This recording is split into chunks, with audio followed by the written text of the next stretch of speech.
everyone. Welcome to DECKSIDE. We got Jason the Ape here. I'm Nana, and we have a very exciting guest with us today who's going to join us on the deck, on the yacht, in the middle of the swamp.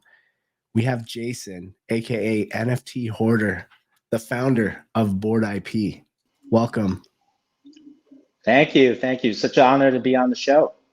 Pleasure to meet you guys. Oh, thanks for coming on, man. We love all of the guests we've had on DECKSIDE, and we've explored quite a range of topics and conversation, and today we're excited to talk to you about IP and product integration. We've known you for a little bit in the space as the Board Bagels guy. But you do a lot more than that, and I kind of want to touch on that today with you, but really just appreciate you coming on. I'm curious for our guest, if you could give us maybe a little intro on who NFThoarder is and how you got into the Web3 space. Yeah, no, I appreciate the time to do that. I fell into the space, ironically, not through crypto. It was through degenning AMC stock.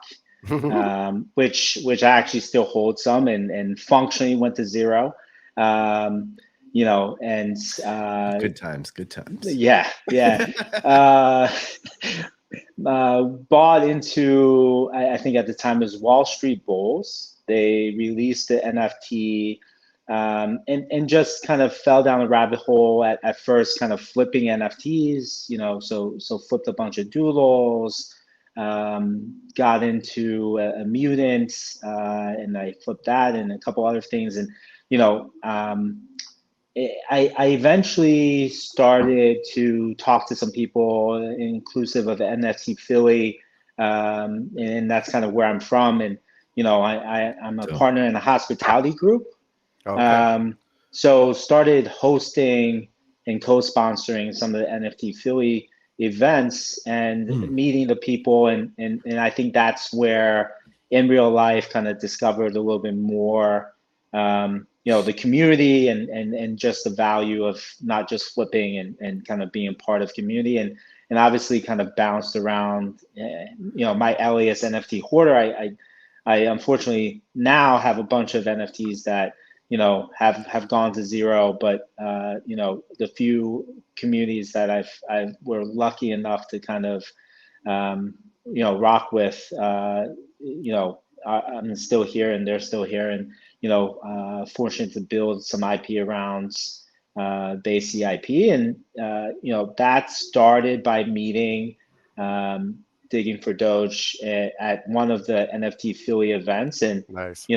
A lot of people, I think back then, talked about, using the IP and doing things with IP, and hence kind of where Board Bagels started. Love that. You've earned your stripes. That's for sure. Yeah, no, appreciate that. I'll always feel like I'm a little bit of a newcomer trying to earn my stripes. Didn't mint the apes, and but definitely I think newcomers, we make them feel welcome, and that's kind of what I felt in the community, and been kind of building since. I think we launched Board Bagels in August of 22, and we've just kind of snowballed that into other things too.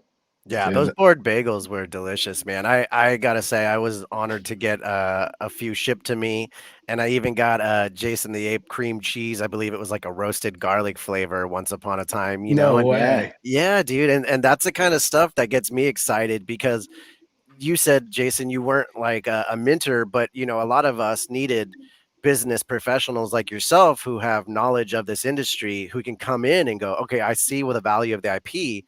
I already know how to do this professionally, and you marry them, and that's what a lot of us are looking for, because someone like myself who minted, I didn't know what IP was really. I didn't know the value of it until maybe 6 months into being in the club, so having someone like yourself come in and building the Bagel brand, but then taking it even larger. I'm going to bring it on screen real quick. Board IP, and it kind of spans like into a bunch of different stuff, right? Because you said you're in the hospitality industry, so you didn't stop with just bagels, right? Like you're exploring many different aspects of IP. Could you talk about Board IP and how this came to be? Yeah, I think the Board Bagels was the test case and proven, I would say very successful, right? The community was engaged and got a ton of support. Some of it translated to orders. And I have a hospitality group that I have partners that are not into NFTs or Web3. They were fine me kind of going off and exploring, but I think even them have kind of turned and said, wow, this is a thing, right? This is really interesting. To the extent where I've expanded the product line. Some of the products like we serve every day, right, within our hospitality group. Other ones that we're kind of turning the corner on, for example, Bored and Tipsy, like that's served at 5 of my restaurants in Philadelphia. And we're in talks with distribution, and I think the interesting thing for us too is to kind of share kind of the growth on the in real life side is, we just secured a deal with one of the largest off-campus real estate developers. So we're actually going into one of his new projects, securing a liquor license, putting a bagel shop, Italian restaurants, maybe 1 or 2 more concepts. And, that's kind of where we've been fortunate. And, to go a little bit further back is, it's almost like these 3 worlds of mine have converged, right? The NFT one, right? And then my hospitality group with the products and kind of the offerings there. But then my professional career has been in supply chain logistics. I've worked and scaled for Walmart, Target, Amazon. I ran HelloFresh, the meal kit, new US logistics from when they were a private company to a public company.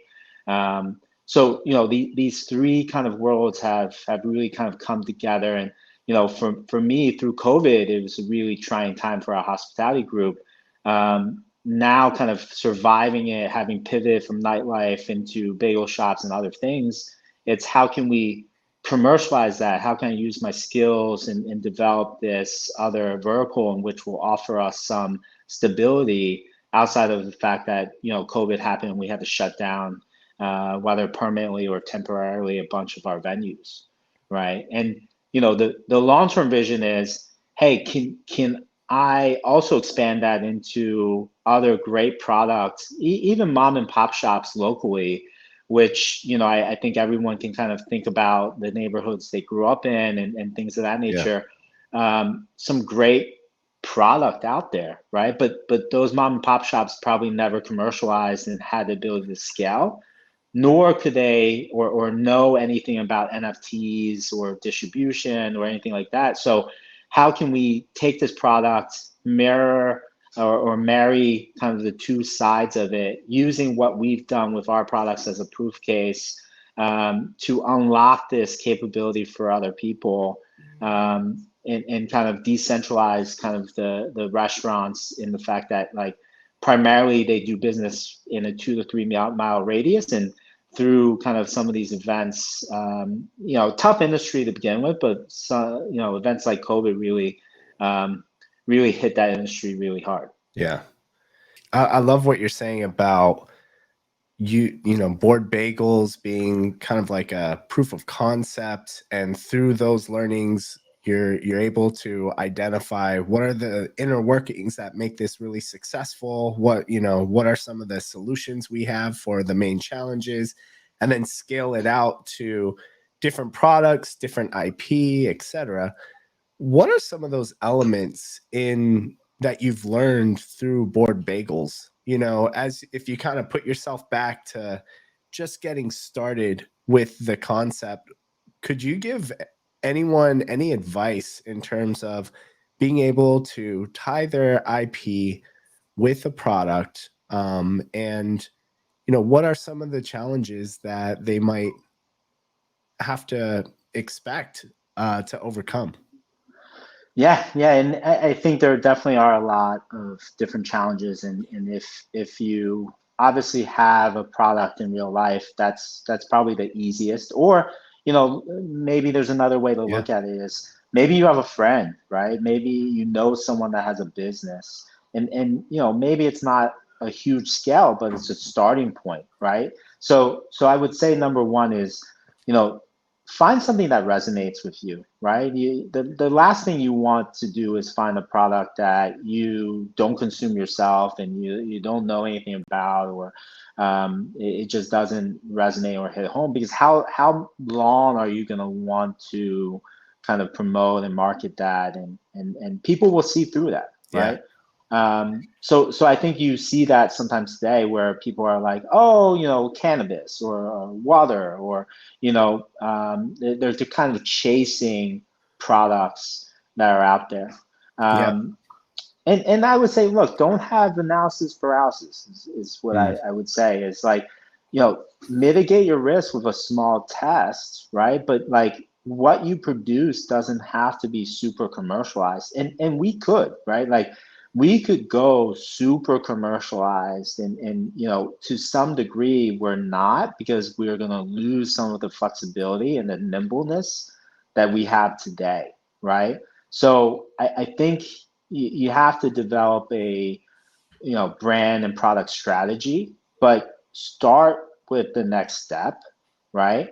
And then also, I think there's got to be a consideration of, is this product just for Web3, or are you trying to grow and scale this product out in mainstream? Because the competitiveness of some of the products that are developed, you know, that really kind of stands out in question for me, right? And you know, some of it, yeah, it's sheerly meant to compete and sell to Web3, Right. and never scale to Web2, right? And I think there's real day current examples of that. So do you think there's products out there that Apes and others have put out that on one hand they're just putting their IP on whatever they can and throwing it out to market, versus someone who really is integrated with the product, has, you know, care to get this into the market. They think that their IP will bring value, because what I'm hearing from what you said is there happens to be people who will put their ape or their IP on everything, right? So like, Yeah. to me, I want to be selective with it. I'm curious, like, do you find there to be a better strategy on how you use your IP? Because I see here on your website, you know, Board Spice and Board Bagel is using the same mutant, and so is the Board Snacks. So now it's this mutant has like evolved into like a food character almost, versus just the Board Bagels character. That was a Yeah. long-winded question and kind of weird, so bear with me. I'm sorry. Yeah, no worries. I think there is the correlation and the identity, and that's something, you know, to go back to another question is, you know, one of the learnings from Board Bagels is, you know, there's certain products and brands that I think I can go much deeper in the lore and the storytelling, right? There's other ones that I'm probably not going to invest that in, and don't see, you know, I'm going to pick and choose what that strategy looks like and vary it, just like I will in terms of the product and how front facing the IP is, right? Bored and Tipsy doesn't have an ape on it, but if you scan the QR code, it takes you to a Instagram mini game that's beer pong, and my mutants in that mini game, Oh, that's right? rad. And that's something that I don't know if there's a right or wrong strategy, but it's, hey, let's test this and let's see what the traction is, you know, by category, by product, by, you know, and try to figure it out, because I don't know that anyone has the solution for that right now, right? Yeah. I love that.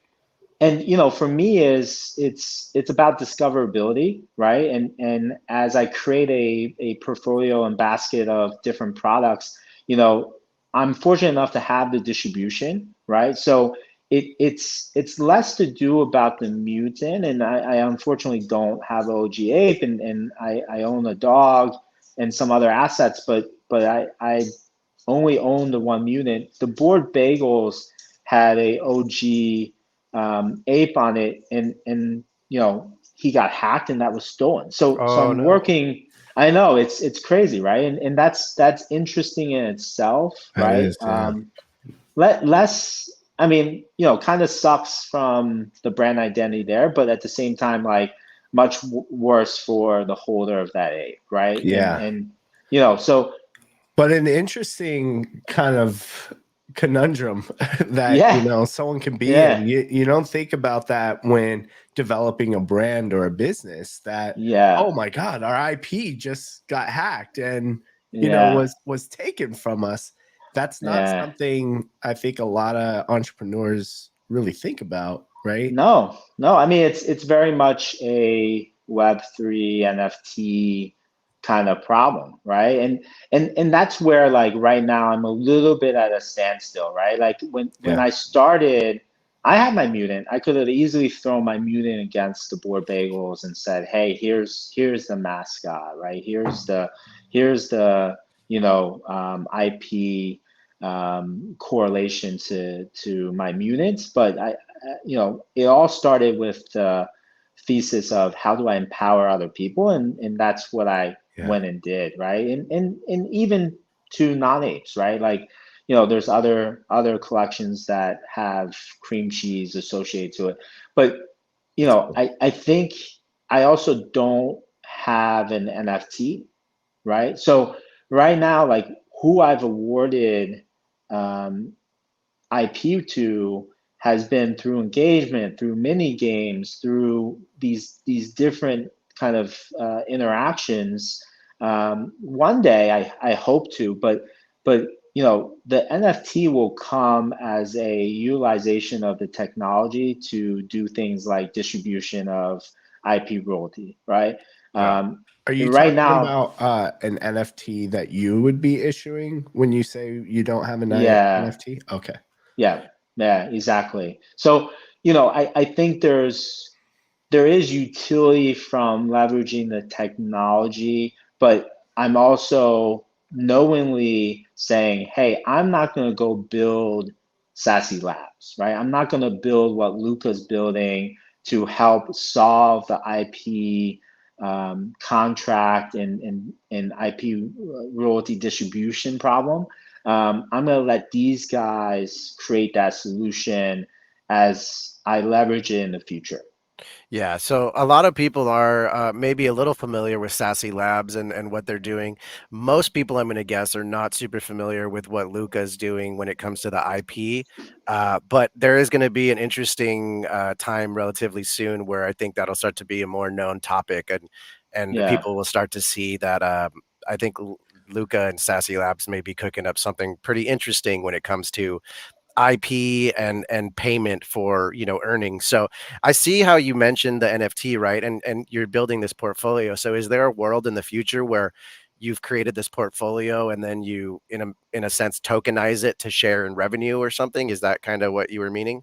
100%, right? So when I scale it back to like my bagel shops, right, or bagel shops in general, you know, they do pretty well. I Interesting. think cookies, crumbles, probably being one of the most well-known case studies. You know, their average store does $1.687 million on Mm. average. They have 300 plus crumble cookies. So there's a world in which we launched board snacks and we said, hey, we want to jump into snacks. We then found some research around crumbles, dug in further and said, okay, we're going into cookies, right? Mm. And there's some near future where we think that a board bagels and cookie shop would really be the right proposition. Not only from a Web3 standpoint, but also just in the in real life consumer demands, because very much similar equipment, store layouts, economies of scale, traffic from the morning into lunch, and then cookies will carry you. And then the adjacent products that we could sell, like coffee for both. We see that as an opportunity to leverage our existing infrastructure, which today we have 4 stores in Philadelphia, 2 more building, and then 2 we just opened up in Florida as hybrid franchise models. Oh, wow. Yeah. Just real quick for clarification, when both of you guys mentioned Luca and Sassy Labs. Are we talking about Luca with Pudgy Penguins? Yeah, yeah. Yeah. So He's using Sassy Labs. I didn't know that. there, No. no, no, Yeah. no. There's stuff happening with Luca that they're building out some kind of IP protocol, but not much of it has been discussed publicly, from what I understand. Got it. Yeah, I'm familiar with the Sassy Labs kind of building out the IP protocol that Made by Apes is using. So I just wanted to kind of like get a little clarification on that. So thank you. Yeah. I don't know if they will be tied together at some point. I wouldn't be surprised because it would make sense for how they issued the, Made by Ape license, but I don't know what's been publicly stated. Yeah. Yeah, I mean, even in the current form, right? Like, to go and secure the right contracts, it's such a taxing exercise to connect with people worldwide, right? Worldwide and secure agreements for IP. It's a daunting task, and it can only really scale to a certain degree until it's kind of unmanageable, right? And that's not even then. Yeah. Dealing with the payments of IP royalties back to Right. holders, right? That becomes a whole different beast in itself. And I think Add the complexity of selling the NFT or things like that. yeah. It gets really, really tricky. But I do love how you've kind of used this to engage with the community. And I think that's a big part of Web3 is being able to tap into this network. And Yeah. I think about some of the advice that you initially gave earlier, where you were talking about, maybe there's a product you already love. I already love, creating bagels or whatnot, or I know someone that does. And all of a sudden, with IP, you can actually tap into a network of people that could potentially be excited about this or get some sort of start building community around your products.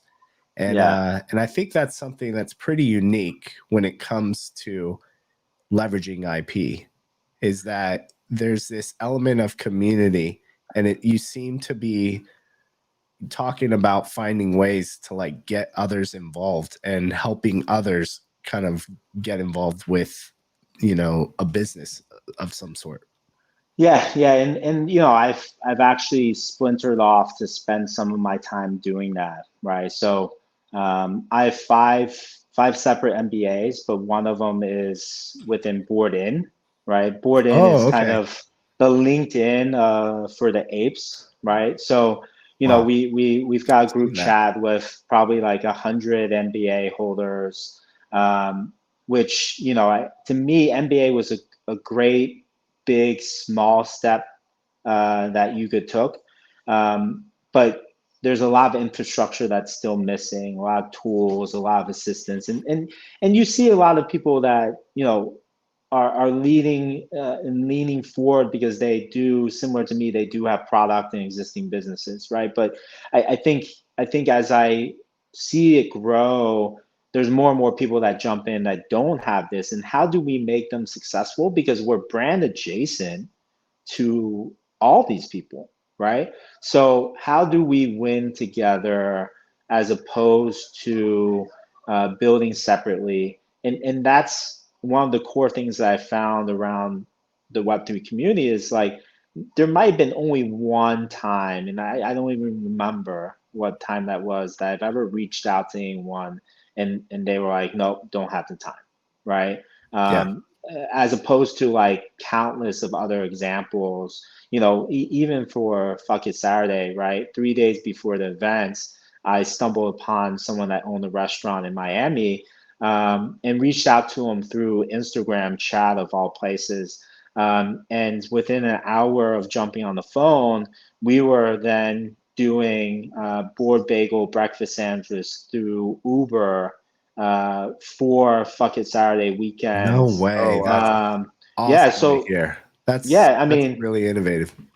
And do I ever imagine us having that capability to connect with someone that I never talked with, right? Never met, never talked Yeah, with out of the blue. outside of this. Yeah, there's no way. But There's the no they. connection was the IP, right? Yeah, yeah, exactly. And that's it, right? Is how do we build together? And what I'm working on is on the back end a token gated directory of apes, which could list out skills and resources in Oh, which we can nice. internally. So kind of like, Board in is a play off of LinkedIn, right? Right, Like right. it's hopefully like the network for That's a brilliant apes. idea. No, that's an It's absolutely. simple, You right? know, But hopefully effective. But I when go people ahead. talk about the network value that we have, like people don't declare it often. So a lot of times I'll see it as like someone posts, "Oh, I have this degree," or "I sold this company," and you're like, "Oh, I Yeah. didn't know that." So it's going to be cool to offer that value. I Yeah, I mean, look, even if you're traveling somewhere, right, just for fun or with your family, yeah, why wouldn't you go support? Maybe they have a business that has nothing to do with Web3. Why wouldn't you just go support it, Yeah. right? And that's kind of some of what I came out of Miami with is, you know, in real life events are so valuable, but there's other opportunities outside of that to help flywheel this thing faster and leverage that network effect. And how do we do it? So Bodega is a directory for brands and products, right? Can board in and look, it doesn't have to be us, right? I just think the value is there for someone to do it. So I'm carving out time outside of the brands I'm launching to token gate a directory and accessibility to that directory for apes, so that we can resource it internally. That's awesome. yeah. What I was going to mention was that reminds me of the very early days of Bored Ape Yacht Club in on Twitter. I remember there was a bunch of apes on the timeline. It was like ape follow ape. All of a sudden, you're getting like 40 followers. It's just like, Yeah. what's happening right now? And then someone had put out this Google form where Yeah. they started collecting all of this. And what they did to communicate each week was they put a thread and tagged every single person and then started to highlight people in the club through these Twitter threads. And, Yeah. shout out to whoever did that. But I think it really speaks to, excuse me, I think it really speaks to that there's things that are happening with the community, with the club, that we're realizing the value of having this network, Yeah. that we're all over the place. And it's not only in the US, it is global. And Global. we all are Yep. coming from different experiences, skill sets, and resources. And, there was even like that questionnaire of like, what are you most interested in? What are your Yep. skill sets and things like that? And it was just nothing. I didn't come across any collaborations from that, but it was really cool to start seeing like what are people into, because it was so diverse, and I didn't realize that. And that's one of the things I really appreciate about this club is that just the diversity of backgrounds and people, it's like, oh, okay, because Yep. it's diverse, you'd be able to have an idea and figure out, even just within the network, how to get a little bit of assistance to kind of push you to that next step. Well, speaking of Yep. that, and that's a perfect opportunity for me to bring up this s'mores kit from Board IP, and kind of ask like, how does a collab like this happen with another mutant, someone else in the industry, right? A lot of people may have one product. They might want to look to do a collab with you in the future. So let's go with that example. How did this come to life? Yeah, I mean, this came to life. I think obviously he's doing a great job with his branding, and his chocolate is delicious. If you haven't had it, I mean, I think that should end up at the top of your list if you're a chocolate fan.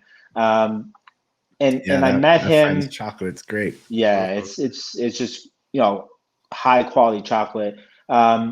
And I met him in real life after knowing his chocolate and putting a face to the brand and product. And that being said, like he's just also a super nice guy.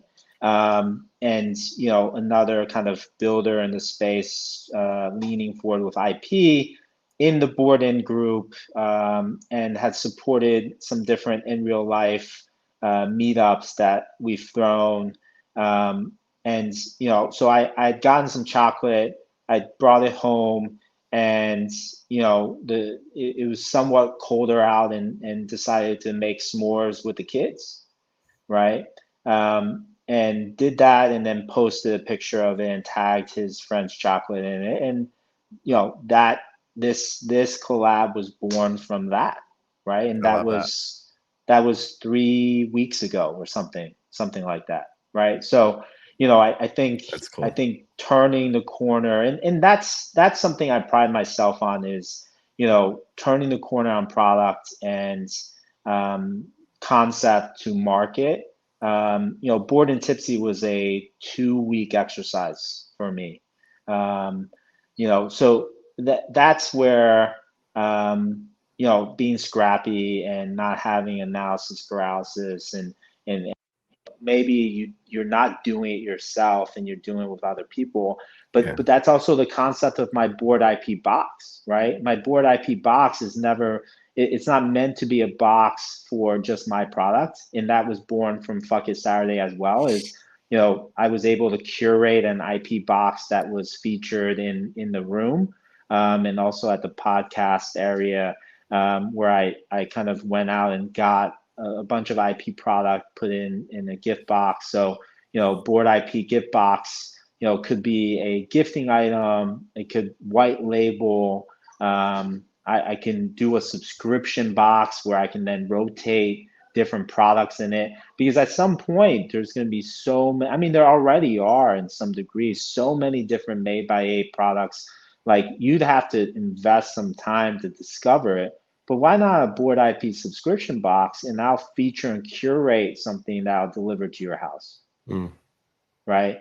And I think I'm fortunate to be ahead of the curve, right? Like boardip.com, token gated, with token proof, 15% discounts, but then also Coinbase Commerce, so you can pay with Ape.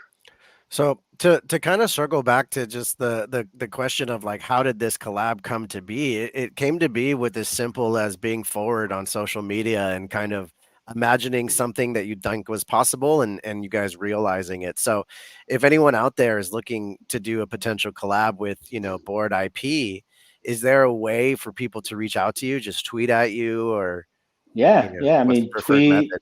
reach out. I think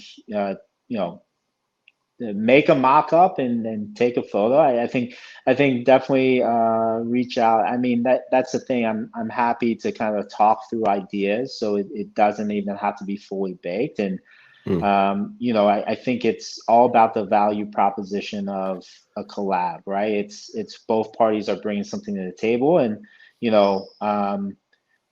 I think you see that across the space a ton, and hopefully you'll see that more and more. I mean, that's also where, like, with Ape Fest being in Hong Kong, what I've been doing with my kind of professional skill sets, helping people ship stuff to Hong Kong. Because the last thing I want to see is like all this hard work going into it, and their product gets stuck in customs and not even make it for Ape Fest. Yeah, we know that the Board Vodka has been trying to get their product. Sailor Gary has been trying to get it over there. And I've heard that's been quite a difficult process. So we'll see. Yeah. I'm sure everyone appreciates any help to get products shipped internationally. Yeah, I mean, unfortunately, liquor at scale is tough. There's probably different volumes in which, like, you can have better success at. But I've shipped 3 different things, because the first time was almost a pilot. Was my board IP box was featured at K11, this kind of retail expedition at Hong Kong. But all 3 times it took about 4 days from shipment to delivery. Interesting. All right, so I got a question as we just begin to wrap, but what would be like a dream collaboration with you? A dream collaboration. Yeah. You know, for me, I actually think that apes are leading the way amongst some other projects, but I lean more towards how do I create product in which I can white label and empower communities that don't have the capability of producing products with IP, right? So, for example, a cookies box, right? Board snack cookies. Can I enable a capability of allowing someone, and even with apes, right? Like, can someone come onto the site, connect a wallet, and it would recognize the token you have for you to then white label produce your products, and then I could drop ship it to whoever you want, friends That'd and be great. family. But then you scale that further, is could you do that for any collection, right? Can I offer landing pages that are themed for a collection that would allow people to leverage my capabilities, and share that with their friends and family and their community and their projects? So it That's almost awesome. sounds like the dream scenario is open-ended to whoever brings an awesome idea that works out in collabs. Because, like, while you're talking, I'm thinking other space cakes, other side space cakes. Like that could Yeah, be a collab that we could do as a community, right? Because you're talking project, but it doesn't necessarily yeah. have to be a project. It could be a It could community. be an individual, it could be a community, it could be board snack, and maybe I'm dropping some alpha, board snack, PB Man, birthday, Oh, confetti birthday cakes cookies. Yeah. should You make know, birthday cakes.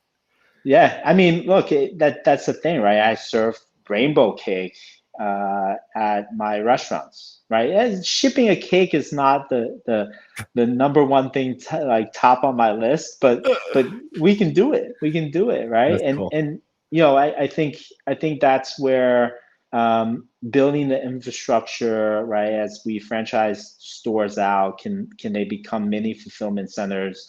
5 stores across the country can allow me to ship to about 68% of the population next day at ground rate, Oh wow. which is pretty competitive, right? Because like today, I'm shipping bagels across the country to LA on an airplane because I wanted to get there fresh, and that's going to cost 30, $40 as opposed to $8 or $9.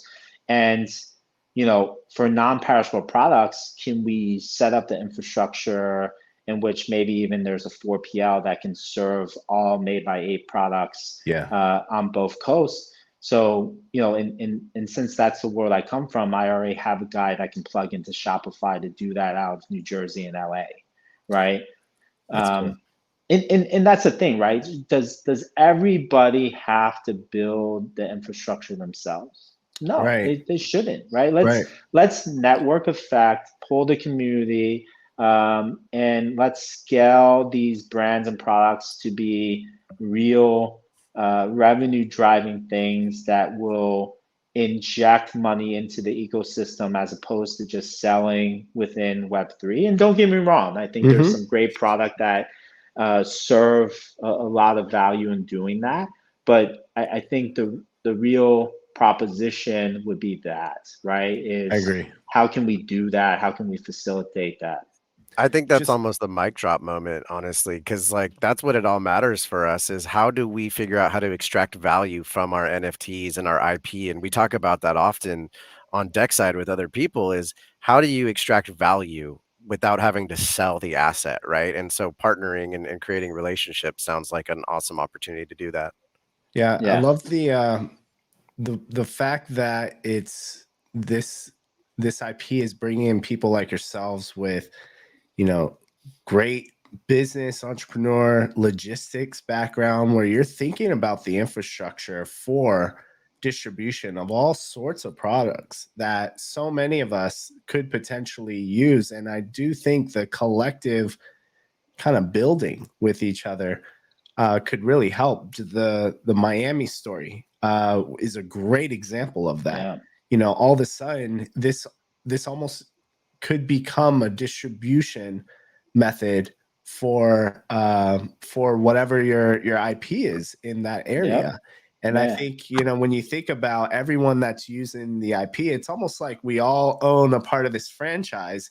And then at the same time, we're building the infrastructure not only on the blockchain, with Sassy Labs protocol to be able to support Made by Apes and all of that stuff, but even for distribution and storefronts and, potential like brick and mortar spaces. Like Jason, when you go to LA, you visit Board and Stone or, Board and Hungry. And so it's like, if we really think about that and be able to help each other out, this could actually become a really solid infrastructure for the community.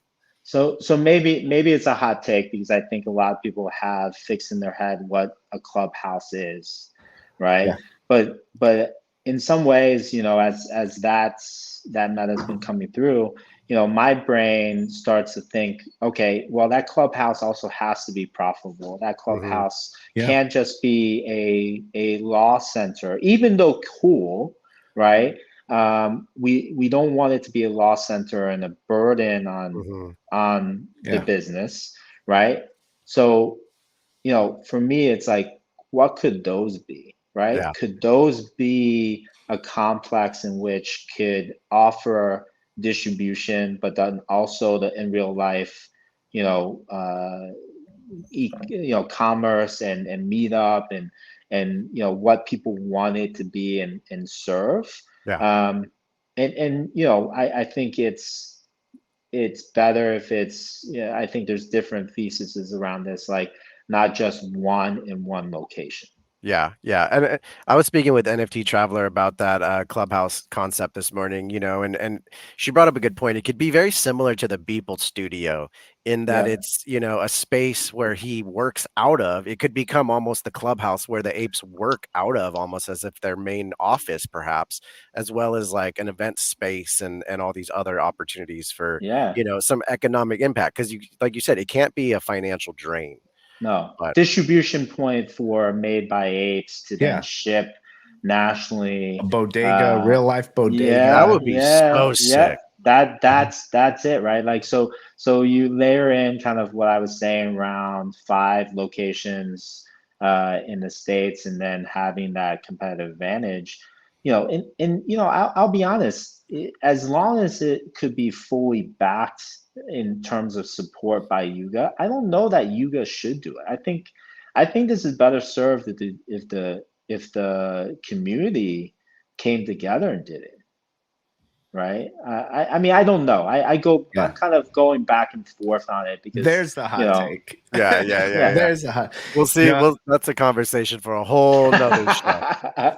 No, I agree. I think when Made by Apes was kind of announced, I remember the BAYC council space, and one of the things that I'm really hoping to see is some sort of like retail distribution, because it's like we have so many products, and it would be great to know, like, oh, you know what? I have this one product, but when you put something, when you have presence in a store, a retail spot, you kind of want to be able to demand that space. But when you can surround it with other things that are made by apes, all of a sudden you have like, it could actually warrant an entire shop full of things. So how much value would it be for being part of this club if you knew you had retail distribution for any of your products, that things are being made by apes, and I think there's also, besides products, there's experiences, there's art, there's community events, that if you're a member of the club, hopefully you can take advantage of whether it be Yuga or whoever, but what the clubhouse could offer. So that's kind of like how I see, like, if they were to really support Made by Apes, which seemed to be one of the core focuses, I could see that coming to life, Yeah. And I think if you're already working on the IP standpoint and you're thinking about how it's created, manufactured, produced, distributed, there's lots of ways you can take advantage of that as an entrepreneur. Yeah. Yeah. Well, let's take an opportunity, Jason, to thank you so much for hanging out with us on DECKSIDE today. We covered a lot of awesome stuff, especially when it relates to product and usage of IP. And we appreciate your knowledge today that you shared with our audience, because a lot of us want to put our IP to work, and getting to know people like yourself, uh, and knowing that you're creative and experimenting constantly is very exciting. So if anyone wants to reach out to you, what's the best way to do it if they have maybe an idea they want to workshop with you? Yeah, I'd say X. Just reach out through there, hit my comments or DM, and happy to jump on the call or talk through it in the chat. Yeah. So Awesome, man. it's NFT Hoarder 888 for your personal one, and Board IP. Yeah, For board IP, board bagels, board Board and and Tipsy. tipsy, board spice. Board snacks. Yeah, Super I've got a boring. couple other ones that haven't been revealed, like board meals. Awesome. Some other things. I gotta tap into what you're doing with Board In. I think that's really interesting. I learned a lot through just this conversation, so I can't wait to follow up and see like how all of these things continue to shape. And you're really pushing the space forward, so I commend you for that. And thank you for sharing your insight and experience around building IP. I think when I think of some of the people that have reached out to me, and they ask like, hey, is there any agency or company that's helping out? The only thing I could have thought of was Board IP. And I was like, I don't know too much about it, but I know Board IP is doing a lot of things with a lot of different, businesses and IPs. So that ended up being something that kind of came to the top of my mind. And is that something that if someone, was looking to create a product or has an idea, is it safe to reach out to Board IP to see if, they can be a part of what Board IP is doing? Yeah, I mean, I've had helped and will continue to help many people, and I think I hope that people feel like it's a safe space, and for me, I also like the opposite side of it, right? Is I kind of welcome the competition, but at the same time value people building together. And what I'm building is products that would serve not just Web3. So, for me, like you have to be prepared to compete at that level, and that's where I think there's going to be a lot of people that come into the space that don't have the experience, that's going to need the guidance and help, right? And sure. I think people that are here first need and have a responsibility to help carve that out, create the rails and infrastructure to make those other people successful. Because again, we're going to be brand adjacent. It's going to be a detriment if people are putting out bad products that whether doesn't go anywhere or has problems. Yeah, that makes total sense. Well, we appreciate you so much, guys, for hanging out for another awesome interview along the deck side. We love hanging out in the swamp and learning about all the amazing things that people are building out here with us. So NFT Hoarder, Jason, we appreciate your time tremendously.